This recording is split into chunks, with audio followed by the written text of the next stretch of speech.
I'm fascinated by what you just said a minute ago about the idea that we are moving into new crafts. What are some of the new crafts that you see emerging? What are they? How will they show up? I don't know if I'm not sure that it's a new craft. I mean, in a lot of ways, we're moving back to the old crafts. The idea that I will create my own pants with the tailor, but the tailor won't use what I don't know will be in small shop in the street. It will be in a digital store online, and he won't create my pants. He also only will send me some manuscript, and I will print it in my 3D printer. Okay, but the idea that I create my own clothes as I like it, and I don't know, can get, we now everyone talks about the whole idea of private health, that I can get a specific treatment that fits to me specifically. It's something that it, again, moving back to the consciousness. It changes the human being consciousness. People are no longer can agree. The idea that we'll go to vote in I don't know 2 or 4 years, and it will be only this, and then the politicians will do whatever they want to do. No, we are involved in the world. We are voting on social media hundreds times a day. I mean, this is all. They're all part of the same picture or the same trend, that we are much more involved in shaping the world. And I think that we can see it in the younger generations, that they are much more involved, not politically involved, because they don't care about politics anymore. They don't believe to politics as I see it, but they are involving in climate change. They are involving all the educational changes. I mean, you can see it in a lot of fields. In one of your columns, you observed that the telephone, the car, the postal service, the mass education system, and blind knowledge were the characters of the 20th century. I'm beginning to get the sense through what you're describing now that your ability to curate your story and curate your digital environment is one of the central characters of the story that's emerging now. What are some of the other central characters, to use the story a frame here? What are the other characters that are emerging in the new story? I think you said a few minutes ago, smaller communities, local situations. Perhaps they are a character too. What other characters do you see, both when you look in Israel, where you see in Israel the new that's emerging, and globally? I think it's everywhere and everything. I mean, as I like to say, when I was in Yale, I thought about the Israeli democracy. I don't know how to define democracy anymore. I mean, I understand the essence of democracy, but I don't know how it implicates in the world today. Okay, the idea of territory.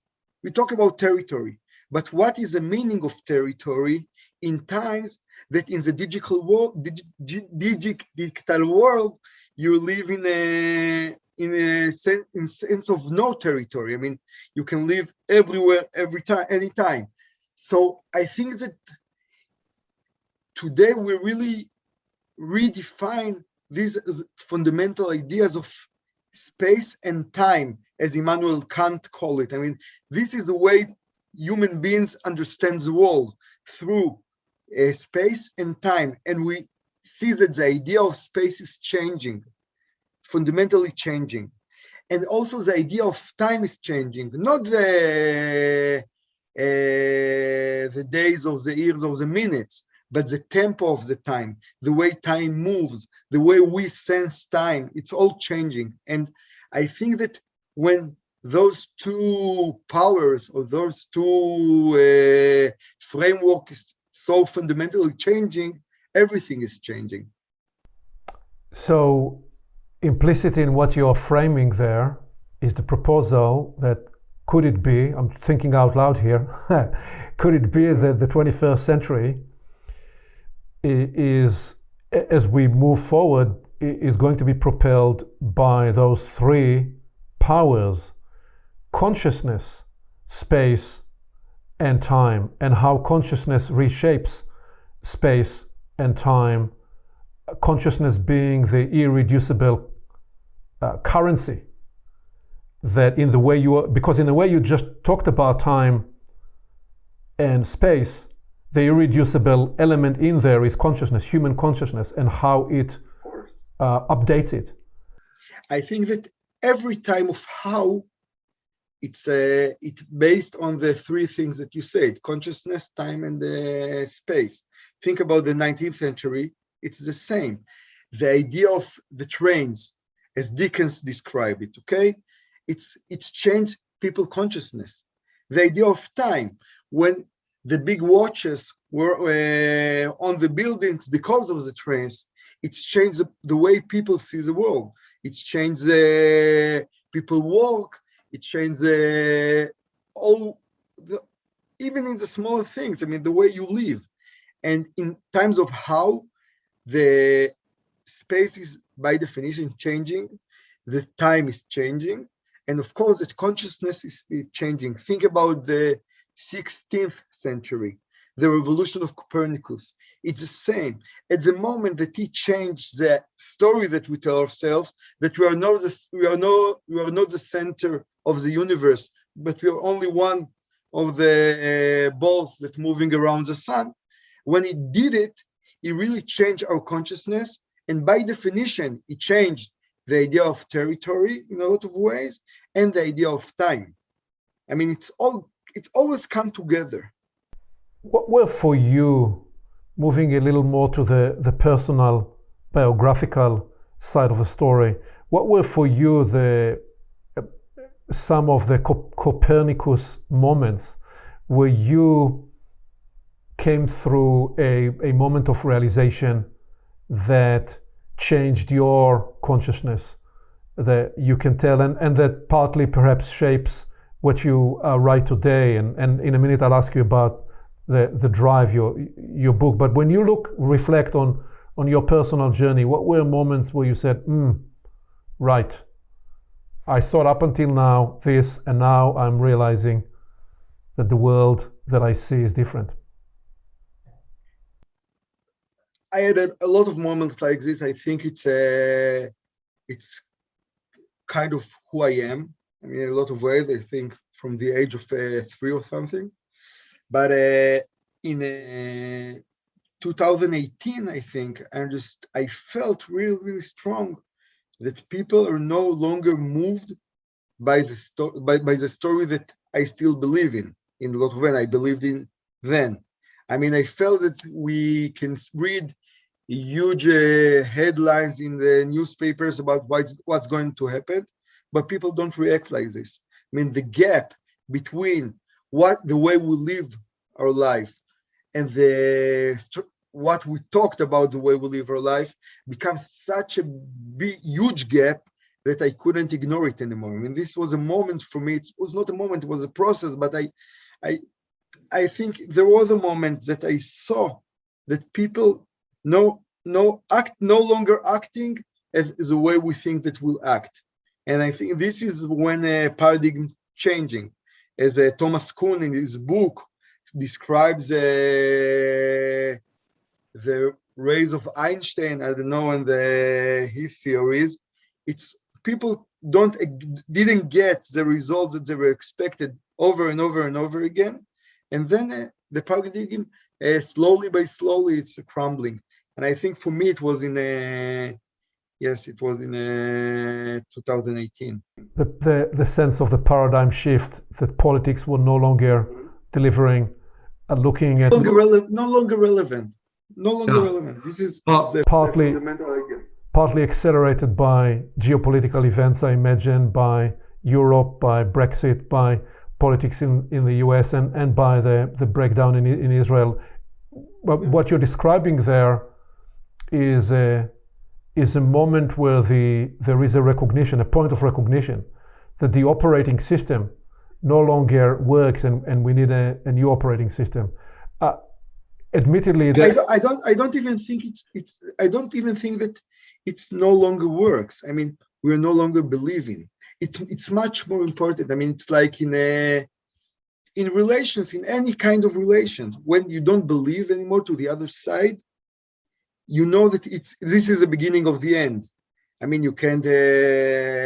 It can happen fast, it can happen slow, but you know this is the beginning of the end when you no longer believe in the other side.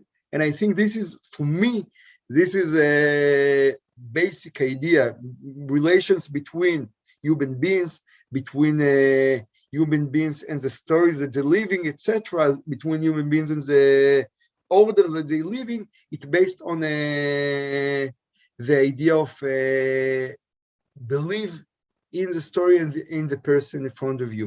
And when you are no longer believe, it doesn't. You don't care anymore if it works or not. It can't work. Okay, it can't work. This is something that you must remember. Traveling just a little earlier time in your journey biographically and in your work, what was the formative experience that catalyzed in you your book, The Drive? Well, so at first I said this is my first novel. I published it in 2011, and it was I was teaching philosophy in Munich, Germany, and it was 2 years after I finished my serving in the army, and I wanted to write a book about the individual in the world. I mean, it was the story. I'll say it in a couple sentences. It's about a soldier going with his father to the military psychiatrist because he can't bear anymore the idea of serving in the army. And but it's not a book about the army. It's a book about how to be individual in the world. I mean, there is a sentence there of Roland Barthes, the French philosopher, who said, I would translate to English, I must protect my right to be a subject. Okay, this is I must fight on the right to be a subject, and I think this is what I try to understand how you can, and I think it's connected to all our conversation till now. How I still remain a subject in a world that, by definition, try to make you to an object. I mean, I want to be the subject of my world. This is the idea of individuality, etc. And I wrote it, and it's. I must tell you, it got published in the U.S. at the beginning of the COVID. Not a great timing, but still. And it got great reviews, but it got one review that I really liked from an Indian magazine, who wrote that it's like this is the manuscript of how to be an individual in the world today. And I thought that when I wrote about this, I didn't think about the nation state, and I didn't think about all the trends and all that's going on. But I think I felt something that started then, it become really relevant now, that we are fighting on our freedom and on our right to be a subject in the world today.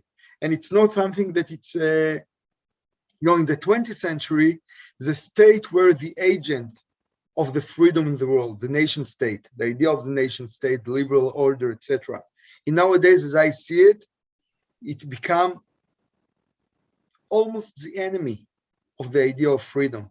And we must protect our freedom as a subject in the world, as an individual in the world, and in order not to become we're moving towards, as they write a lot, we're moving towards the Chinese totalitarianism, the ideas of Chinese totalitarianism, and we must to protect our subjective in the world.